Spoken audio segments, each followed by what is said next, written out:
Hello everyone, আসসালামু আলাইকুম। কেমন আছেন আপনারা? ইফাত কিচেনে আপনাদের সবাইকে স্বাগতম। আলু টমেটো দিয়ে মজাদার চাপিলা মাছের ঝোল রান্নার রেসিপি নিয়ে হাজির হয়েছি। তার জন্য এখানে আমি 2 কাপ চাপিলা মাছ কেটে ধুয়ে পরিষ্কার করে নিয়েছি। আমি মাছগুলো কাপ দিয়ে মেপেছি, কারণ প্রায় 5 কেজি মাছ একসাথে আমার এনেছিল। পরিমাপটা আমি বুঝতে পারছিলাম না, তাই কাপ দিয়ে মেপেছি আপনাদের বোঝার সুবিধার জন্য।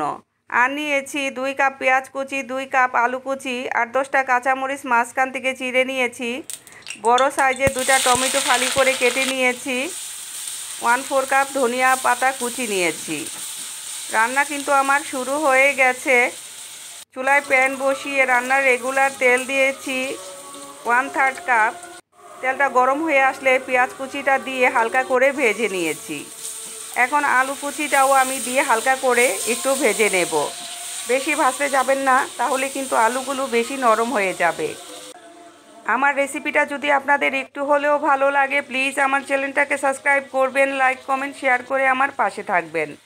শুকনা মশলাগুলো আমি এখন এক এক করে দিয়ে দেব। 3 চা চামচ আদা রসুনের পেস্ট দিয়েছি, 1 চা চামচ হলুদের গুঁড়া, 2 চা চামচ মরিচের গুঁড়া, 1 চা চামচ করে ধনিয়ার গুঁড়া, জিরার গুঁড়া দিয়েছি। আমি ভাজার জিরা গুঁড়াটা ব্যবহার করেছি। আর দিয়েছি 1.5 চা চামচ লবণ। মিডিয়াম লো হিটে মশলাটা এখন আমি কষিয়ে নেব। এভাবে অবশ্যই মশলাটা কষিয়ে নেবেন, তাহলে কিন্তু তরকারির কালারটা অনেক সুন্দর আসবে। কষানো হয়ে গেলে কাঁচামরিচ, টমেটো আর মাছগুলো দিয়ে দেব। দিয়ে হালকা করে খুবই অল্প সময় একটু কষিয়ে নেব। বেশি কষাতে যাবেন না, তাহলে কিন্তু মাছগুলো একেবারেই ভেঙে আলুর সাথে মিশে যাবে। যাই হোক, কষানোর পরে ঝোলের জন্য আমি এখানে 2 কাপ পানি অ্যাড করব।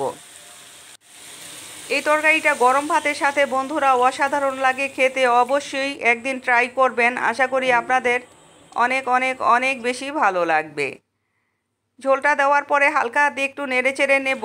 তারপরে মিডিয়াম হিটে 10 মিনিট আমি রান্না করে নেব। আর ঢাকনা দেব না। ঢাকনা দিলে আলু আর মাছটা অনেক বেশি নরম হয়ে যাবে।